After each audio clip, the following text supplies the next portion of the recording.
En la clase LucinTester se definen las variables de dirección índice y dirección datos.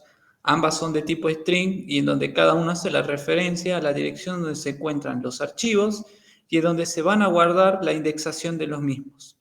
Luego, en la clase main se crea una variable del tipo indexer, una del tipo searcher y por último una variable de tipo LucinTester llamada tester.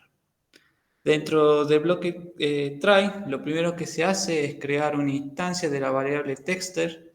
Una vez que se crea, se invoca el método createIndex de la clase LucinTester. Con este método se va a crear un objeto llamado indexador del tipo indexer, en el cual se le pasa un directorio que va a contener los índices.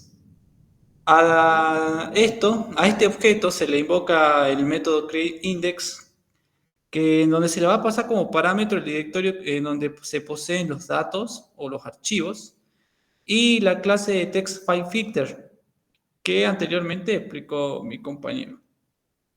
Esto se realiza porque el método de la clase indexer lo que hace es armar un vector de archivos que se encuentran dentro del directorio. Pero antes de analizarlos, no, de indexarlos, verificará que el archivo a indexar no sea un directorio, que no esté oculto, que exista, que se pueda leer y que cumpla las condiciones que se establece en el filtro que pasamos anteriormente como parámetro.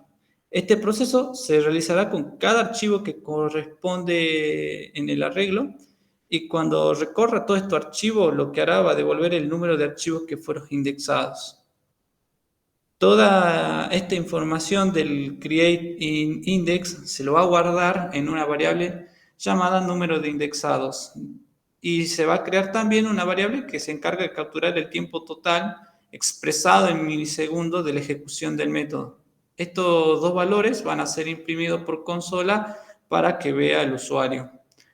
Luego, a través de la variable lector que es del tipo BufferedReader, nos permitirá captar lo que ingresará el usuario por consola.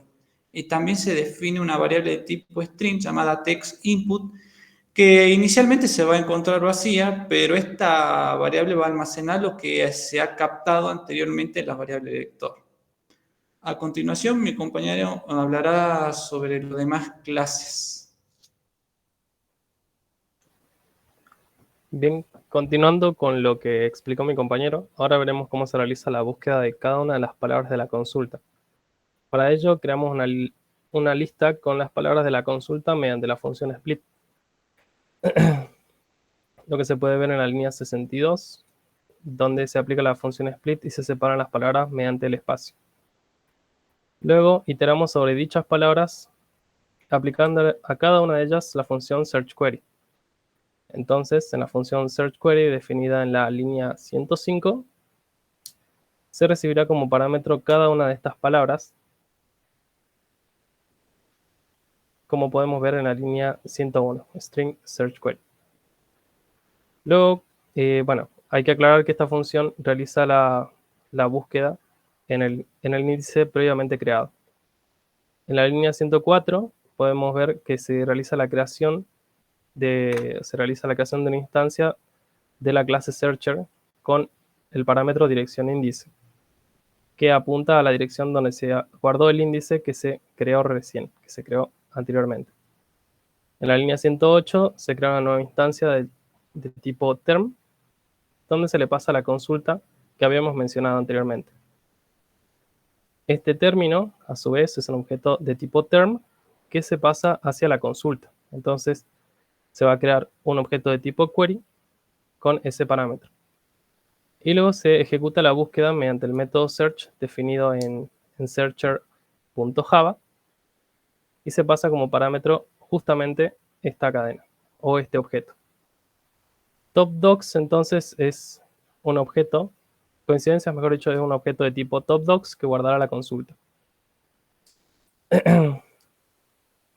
Entonces luego podemos imprimir por pantalla desde la línea 118 a 125 las coincidencias mediante total hits, el tiempo que se tomó en encontrarlo y luego mediante una iteración obtenemos los documentos para imprimir por pantalla el nombre del documento al que se refiere y la puntuación que indica la relevancia de ese documento con la búsqueda. Para finalizar, cerramos el buscador en la línea 128 mediante la función close, también definida en searcher.java. Y a continuación mostraremos por pantalla la salida del programa. En la ejecución se puede ver cómo se crea el índice en la dirección que había mencionado mi compañero, dirección índice se llama, y luego podemos efectuar una búsqueda. En este caso, los datos con los que contamos son libros en formato texto, en español obtenidos de la página gutenberg.org. Finaliza la creación del índice entonces y podemos introducir como búsqueda, en este caso, 4 palabras: metamorfosis, Gehenna, Sopora y Aristófanes. Son palabras no tan comunes. Y entonces Lucene realiza la búsqueda de cada una de ellas y nos muestra por consola los textos, los archivos .txt en los que se encuentran, con una puntuación que indica la relevancia asignada a cada documento. En este caso, en Searcher se definió que sean únicamente 10 archivos, se mencionen los 10 archivos más relevantes donde aparecen estas palabras. Bien, eso es todo. Muchas gracias.